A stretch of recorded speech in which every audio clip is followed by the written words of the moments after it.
salaire inférieur et sans instruction. Nous venons de la France pour vous aider. Vous avez des richesses qui ne sont d'aucune utilité pour vous.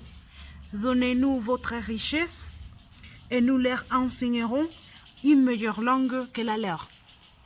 Renonce à vos religions blasphématoires qui ne reconnaissent pas notre Dieu comme le seul Dieu.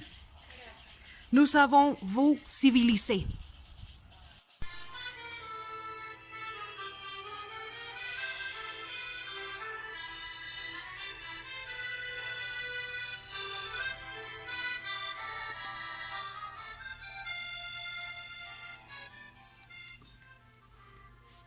Peux-tu voir ces personnes-là?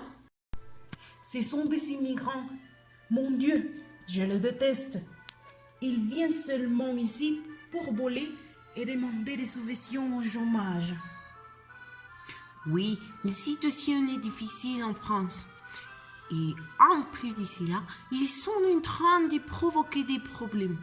Travailler, finir en rouge.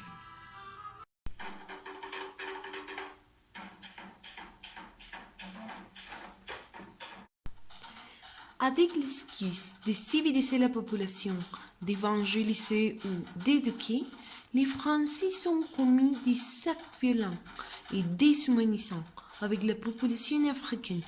Ils ont tué, torturé et emprisonné la population.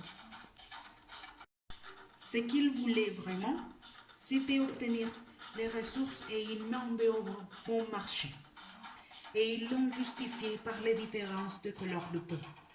Cela a fait que les populations noires se sentaient inférieures.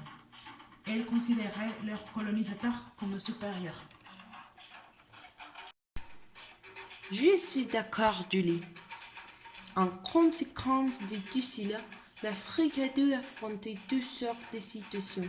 Pauvreté, faim, mauvaise santé, route en très mauvais état, entre autres situations qui se sont passées en raison de la colonisation. Oui, Claudia, il est logique que si leur pays ne leur offre pas d'opportunités, ils partent le chercher dans d'autres pays. Donc, si l'on la langue française comme outil, leur option de recherche sera là. C'est vrai, et l'immigration s'est produite en quatre phases. Migration scolaire, militaire, des travail et des épouses. Et évidemment, pendant 10 années, les stéréotypes raciaux étaient très marqués.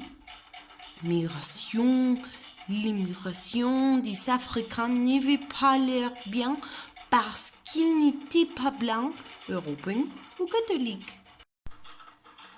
Tous les pays doivent assumer la responsabilité des politiques d'immigration. Et bien sûr, la France, nous comprenons qu'il y a des priorités avec les autochtones, mais toutes les personnes ont le droit d'habiter l'espace qu'ils veulent, même s'ils ne sont pas nés là. Bien sûr, autre chose très importante est la sensibilisation et la formation à propos de l'interculturalité. De cette manière, nous pourrions inclure, respecter, soutenir et le plus important, cohabiter avec la différence.